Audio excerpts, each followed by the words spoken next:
नमस्कार दोस्तों, एएनके का रिव्यू चैनल पर आपका स्वागत है। और आज हम बात करने वाले हैं 2024 में रिलीज हुई horror thriller movie the inheritance के बारे में। इस मूवी के डायरेक्टर अली हारो प्रोक है।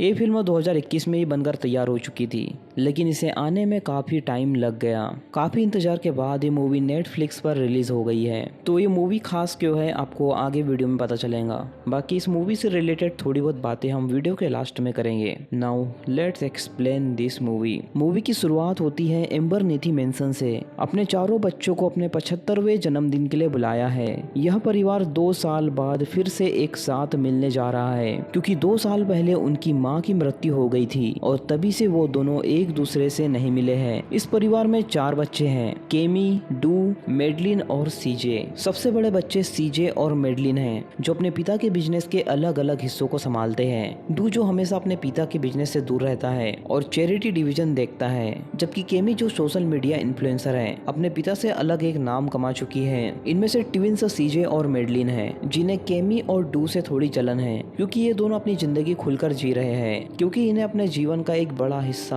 उनके पिता के बिजनेस में झोंकना पड़ा। इस वजह से ट्विंस थोड़े फ्रस्ट्रेट रहते हैं। एक दिलचस्प बात यह भी है कि इन चारों बच्चों के लिए कोई गिफ्ट लाने की जरूरत नहीं थी, क्योंकि उनके पिता चार्ल्स को गिफ्ट बिल्कुल पसंद नहीं थे। फिर चार्ल्स बच्चों को एक खास कारण बताता है कि उसने उन्हें यहाँ पर क्यों बुलाया है। वह बताता है कि उसे पता है कि कोई उसकी जान ले सकता है। उसने अपनी सारी जायदाद चैरिटी में दान करने के लिए लिख दी है, लेकिन अगर बच्चों ने उसकी जान बचा ली तो सारी जायदाद वो चारों आपस में बांट सकते हैं। चार्ल्स ने घर के सभी दरवाजे और खिड़कियों को सील कर दिया है, ताकि कोई अंदर ना आ सके। उसने ये भी कह दिया था कि अगर कोई भी जाना चाहता है तो उसे कुछ नहीं मिलेगा और सबको अपनी जान बचाने के लिए घर में ही रहना होगा। जैसे ही रात गुजरती है, अचानक कुछ अजीब घटनाएं घटने लगती हैं। केमी को एक पुरानी वाइन सेलर में किसी की मौजूदगी का एहसास होता है, और जब वो बाहर निकलने की कोशिश करती है तो दरवाजा बंद पाया जाता है। वो डर के मारे चीखने लगती है, लेकिन कोई उसे सुनने नहीं आता। और तभी एक अनजान आदमी उसके पास आता है और उसकी जान ले लेता है। जब परिवार के बाकी सदस्य केमी को ढूंढते हैं तो वो लोग उसकी लाश को पुल के पास पाते हैं, जिससे सभी को यह एहसास हो जाता है कि किलर कोई बाहर से नहीं आया, बल्कि पहले से ही घर के अंदर मौजूद था। अब परिवार को यह समझ आ जाता है कि किलर उनके आसपास है और उनके लिए ये रात बहुत ज्यादा खतरनाक साबित हो सकती है। चार्ल्स अपने बच्चों से कहता है कि उसकी मौत पहले से ही तय थी और ये सब किसी पुराने बिजनेस डील का नतीजा है। जब वो कहता है कि किलर इंसान नहीं बल्कि एक आत्मा हो सकती है, तो सब और भी ज्यादा घबरा जाते हैं। हर कोई इस मर्डर मिस्ट्री को सुलझाने की कोशिश करता है और परिवार के सदस्य एक एक करके घटनाओं के पीछे की सच्चाई को खोजने की कोशिश करते हैं। लेकिन इस दौरान कई और भी रहस्यमयी घटनाएं घटती हैं और परिवार में एक दूसरे पर शक बढ़ने लगता है। क्या ये आत्मा सच में किलिंग कर रही है या फिर किलर कोई परिवार का सदस्य है। वो कहता है कि केमी की मौत से कुछ भी नहीं बदला, तुम्हें अभी भी मुझे बचाना है। और केमी की जगह उसने रिप्लेस कर दिया हेना को। केमी का हिस्सा अभी से मिलेगा, लेकिन उसे चाहिए नहीं। और ये चारों चार्ल्स को वापस लाइब्रेरी में ले गए और बोला कि दरवाजा को लॉक रखना जब तक कोई फैमिली मेंबर नॉक ना करे। बचपन से इनका एक स्पेशल खटखटाने का तरीका है, तो ये लोग बोल रहे हैं कि जब स्पेशल तरीके का नॉक तुम्हें सुनाई दे तभी दरवाजा खोलना। सीजे ने वहां से एक राइफल भी उठा ली,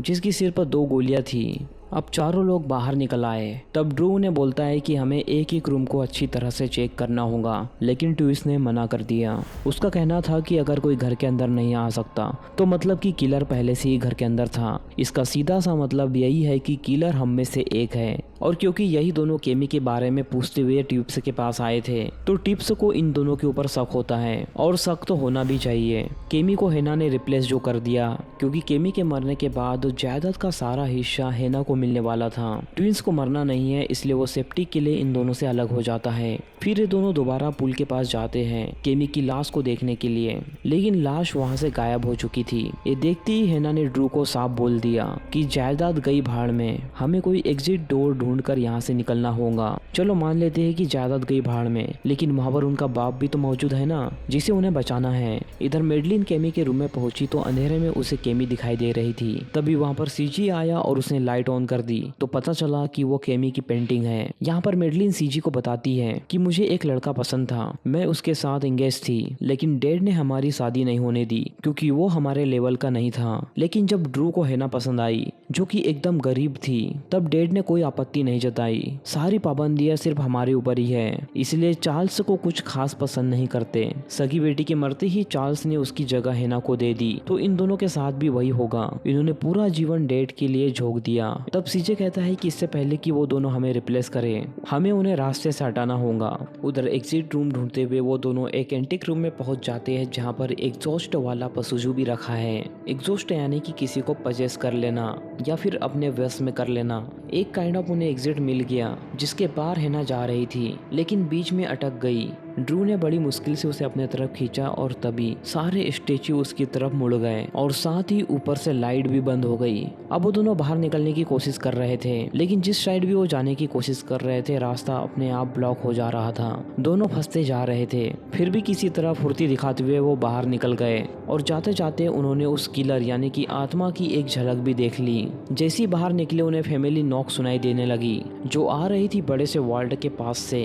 रूम से निकले तो वार्ड के अंदर चले गए और तभी सीजे ने वार्ड का दरवाजा बंद कर दिया। अब जल्दी अंदर की ऑक्सीजन खत्म हो जाएगी, जिसके चलते दोनों लोग मारे जाएंगे और रिप्लेसमेंट का अब कोई डर नहीं रहेगा।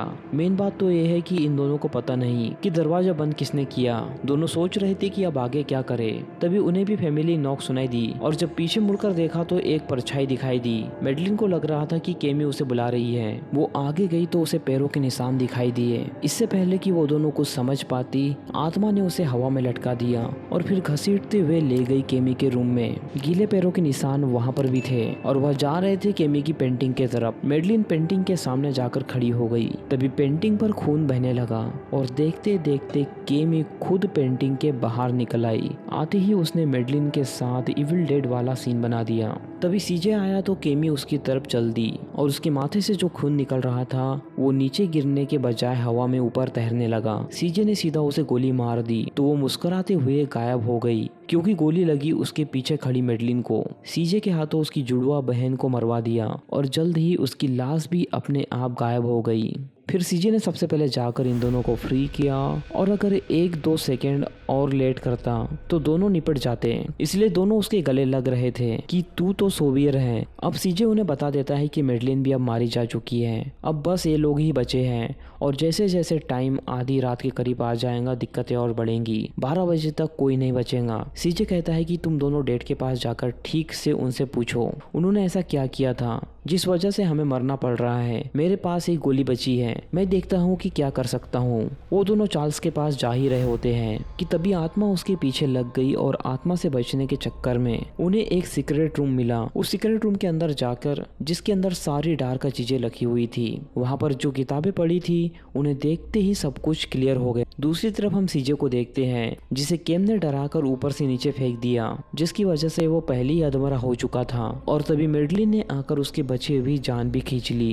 ये देखकर वो काफी ज्यादा घबरा गया और बहुत जोर से चिल्लाने लगा। उसकी चीख सुनकर ये दोनों बाहर निकले तो आत्मा ने इन्हें दोबारा दबोच लिया। वो आत्मा इनके पीछे लग गई। तब जल्दी से भागकर ये दोनों लाइब्रेरी में चार्ल्स के पास पहुंच जाते हैं और जाते ही सीधा एक ही सवाल पूछा कि तूने किसे समन किया था। तब जाकर चार्ल्स उन्हें सच बताता है कि चार्ल्स के फादर की वजह से इनका पूरा एम्पायर खत्म हो गया। ये गरीब हो चुके थे और गरीबी से चार्ल्स को नफरत थी, इसलिए इसने समन किया था लालच के डीमन मेमन को। फिर इसने डीमन के साथ एक डील की, जिसके चलते इसे पैसा और पावर सब कुछ मिला और यह वही डील थी जिसकी कीमत थी एक जान। जान किसके बदले? तो ये पैसे और पावर के बदले में। अब आपके मन में आ रहा होगा कि जान किसकी मांगी थी, तो मैं बता दूं यहाँ पर डीमन ने जान किसी और की नहीं बल्कि खुद चार्ल्स की जान मांगी थी, पैसों और पावर के बदले में। चार्ल्स ने अपनी सोल डीमन के नाम कर दी थी, जो डीमन को क्लेम करनी थी। इसके 75वें जन्मदिन पर चार्ल्स भी इसके लिए तैयार हो गया था। इसने सोच समझकर डील की थी, लेकिन इसका मन तब बदल गया जब इसकी वाइफ की डेथ हुई।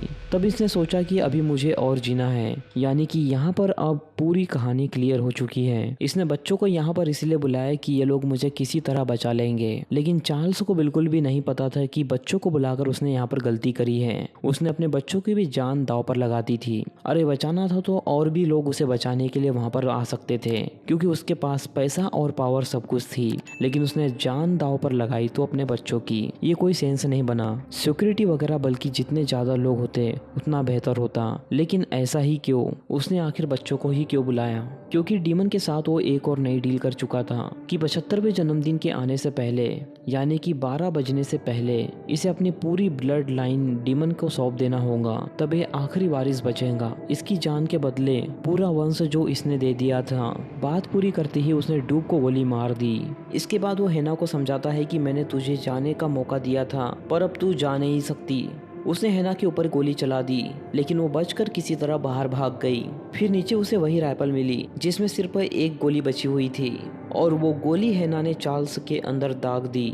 मरते मरते चार्ल्स बोलता है कि तूने यह क्या किया? नई पुरानी दोनों डील पूरी कर दी। तब हेना उसे बताती है कि अभी ब्लड लाइन खत्म नहीं हुई है, अभी एक बच्चा बचा है जो कि मेरे पेट में पल रहा है। ड्रू और इसका बच्चा गिफ्ट के तौर पर ये दोनों यही सरप्राइज लाए थे। अब हेना वहां से चली गई तो डीमन आकर चार्ल्स को भी ले गया।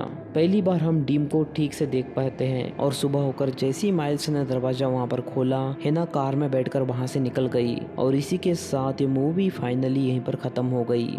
इस मूवी में हमें थोड़ी बहुत एबिगेल जैसी वाइब दिखाई देती है। अगर आपने एबिगेल मूवी का एक्सप्लेनेशन नहीं देखा तो आई बटन पे क्लिक करके आप उसका एक्सप्लेनेशन देख सकते हो। स्टार्टिंग से ही चार्ल्स पर हमें शक हो जाता है, जैसे कि नॉर्मल हॉरर मूवी में होता है, इसलिए इसका रिवील कुछ खास नहीं था, या फिर कहे तो इसकी एंडिंग इतनी भी खास नहीं थी। लेकिन लास्ट में जो बच्चे वाला ट्विस्ट आया वो काफी ज्यादा जबरदस्त था। बच्चे वाला सीन किसी ने प्रेडिक्ट नहीं किया था, लेकिन लास्ट में जब वो पता लगा तो काफी ज्यादा शॉकिंग लगा। लेकिन फिर भी ये मूवी ओके है। इस मूवी में कुछ ऐसे सीन है जो हमें बिल्कुल भी लॉजिकली नहीं लगते, जैसे कि केमी जब पेंटिंग से बाहर निकल कर आई और फिर जब सीज ने उसे गोली मारी, और इस सीन को भी किसी ने प्रेडिक्ट नहीं किया था। फाइनली इस मूवी को मैं एवरेज रेटिंग दूंगा।